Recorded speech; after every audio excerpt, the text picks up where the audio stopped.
Cricket, football, swimming, badminton, gym এই সব কিছু যদি এক ছাদের নিচে চান তবে মেট্রোপ্লেক্স ইজ হিয়ার। কেমন এখানকার পরিবেশ, এখানে আসার জন্য কত টাকা খরচ হতে পারে ঢাকা থেকে, অ্যান্ড এইখানকার ভিতরে অ্যাক্টিভিটিগুলো করার জন্য কেমন ধরনের সুযোগ সুবিধা রয়েছে সেগুলো নিয়ে আছে।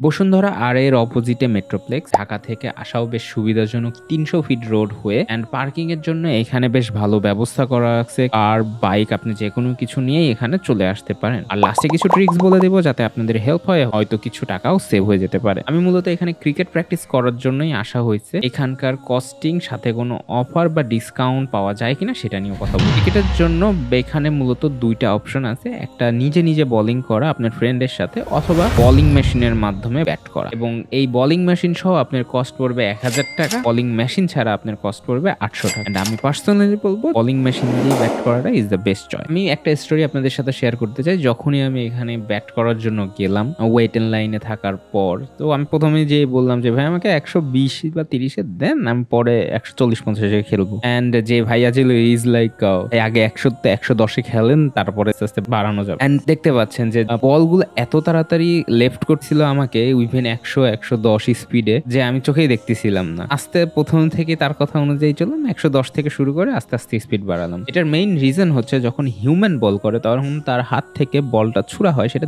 0 স্পিড থেকে আস্তে আস্তে স্পিডটা ইনক্রিজ করে। আর যখন মেশিন থেকে বল হয় শুরু থেকেই অনেক হাই স্পিডে থাকে, এই কারণে রিঅ্যাকশন টাইমটা অনেক কম থাকে। এন্ড আপনি কোন টাইপের বল খেলতে চান সেটা সেই ভাইয়াকে বললে আপনাকে সেভাবে হেল্প করবে। যেমন হচ্ছে আমি তাকে বলছিলাম যে শর্ট বল অথবা বাউন্সি অ্যান্ড গুড লেন্থের বলটা আমি বেশি খেলবো এবং একটু হাই স্পিডের বল খেলার চেষ্টা করবো। এর সাথে আপনি যদি জিম বা সুইমিং করতে চান তাহলে এক্সট্রা আপনাকে 200 টাকা দিতে হবে। আর যদি শুধু সুইমিং বা শুধু জিমের জন্য আসেন তাহলে আপনাকে 400 টাকা পার পার্সন দিতে হবে। এখানকার ফুটবল বা ব্যাডমিন্টনের ব্যাপারে তাদের সাথে পার্সোনালি বা মেসেঞ্জারে কথা বলে নিলেই আপনার জন্য বেস্ট হবে, কারণ এখানে টুর্নামেন্ট এবং ফিল্ড বা টাইম অনুযায়ী কস্টিংটা ভ্যারি করে। আর আপনার এখানে সন্ধ্যার পরও প্র্যাকটিস করার সুবিধা থাকতেছে। সুইমিং পুলের ব্যাপারে, সুইমিং পুলটা অনেক সুন্দর। এখানে আপনি 5 ফুট বা 5 ফুট 2 এর উপরে হলে আপনি এখানে বয়াসারায় নামতে পারবেন। অ্যান্ড লাইটিংটাও বেশ সুন্দর। এখানে নামার জন্য আপনাকে প্রথমে ওয়াশ হয়ে ফ্রেশ হয়ে দেন সুইমিং পুলে নামতে পারবেন। অ্যান্ড সুইমিং পুলের কস্ট আগেই বলে দিলাম 400 টাকার মতো। তবে আপনি যদি অন্য কোনো অ্যাক্টিভিটি এর সাথে করেন তাহলে সেই ক্ষেত্রে আপনার এখানে কস্টিংটা কমে যায়।